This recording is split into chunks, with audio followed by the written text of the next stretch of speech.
And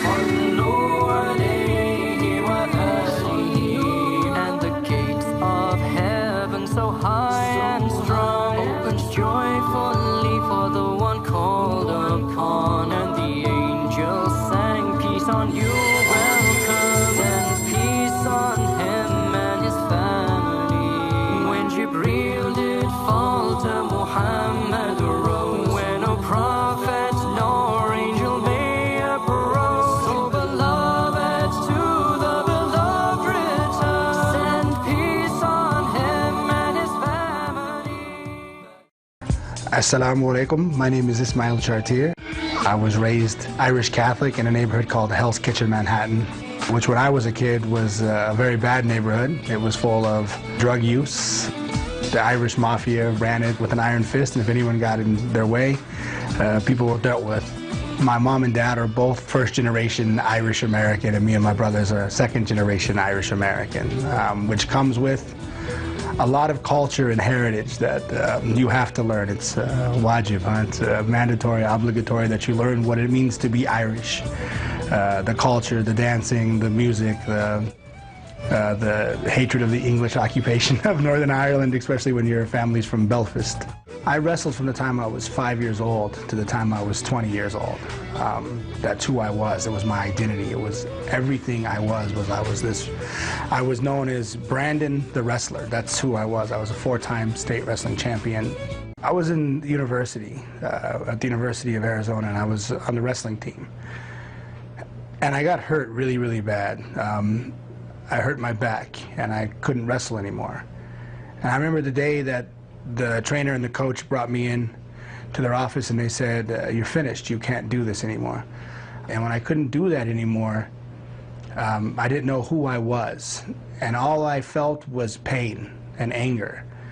And I wanted the world, not just a certain individual, but the world, to feel as much pain that I felt. I was raised Irish Catholic, but I could never get one God out of 3. It was always 3.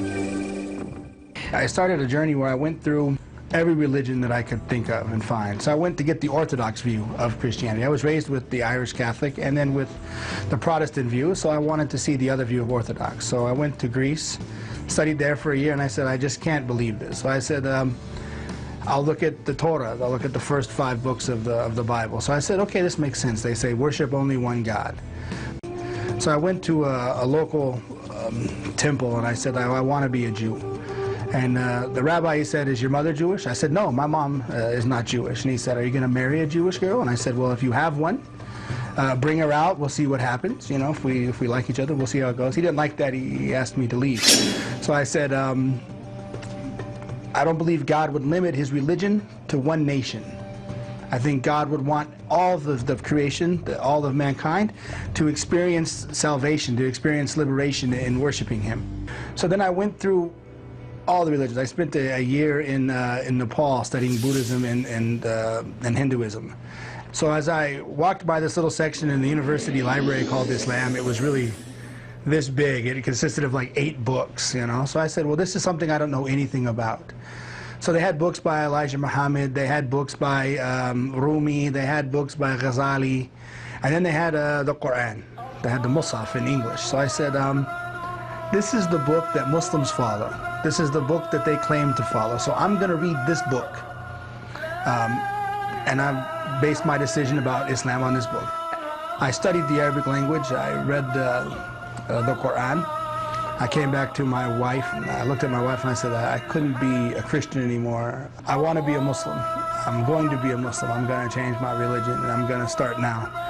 And she said, okay, whatever. She didn't believe that it would be a life-changing experience for me or for her. I think the #1 change she noticed right away was I had peace and tranquility within myself that I didn't have before. I love my wife. I still do love her.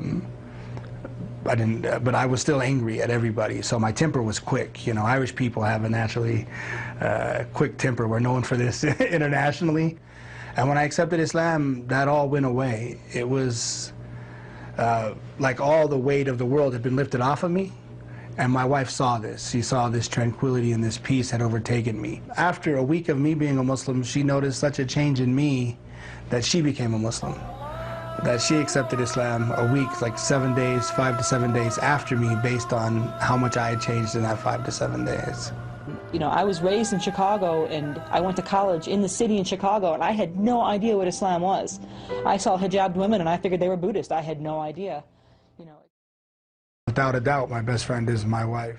There's not a thing that happens in my life on a day-to-day basis I don't share with her and express with her and want to get her opinion back on. You know, she's my best friend, my counselor. You know, if I have a problem, I go to her with it, and then she gives me her opinion, which is sunnah to Rasulullah sallallahu alaihi wasallam.